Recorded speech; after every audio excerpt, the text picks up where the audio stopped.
we have been fighting at multiple levels in the streets, in the halls of policy, but largely in the courts, because it turns out that if we had equal enforcement of our actually very extensive laws, including a lot of stuff that was developed to address predatory lending, that we couldn't have gotten here.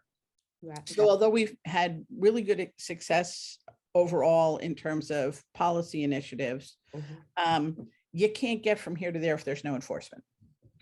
And that's where the problem lies. So in terms of our work, we've struggled to get funding and stuff, I think, for a few reasons. But one is that for much of my organizing lifetime, organizing has been about protest and policy change.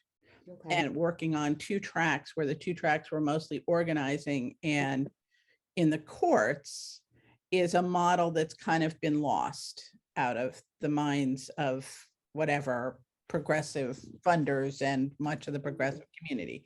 Also, although this has represented the largest land grab and wealth grab from communities of color, least since the entire length of legal slavery in the US, possibly since Europeans took the land from Native Americans. It is huge, but it also shows us how much the equal rights of people of color, of neighborhoods that are predominantly people of color, and women heads of household is still not in equal consciousness of the folks who see themselves as the change makers in our society.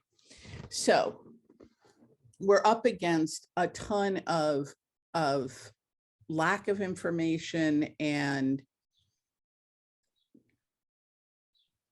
I mean, the resistance is pretty profound.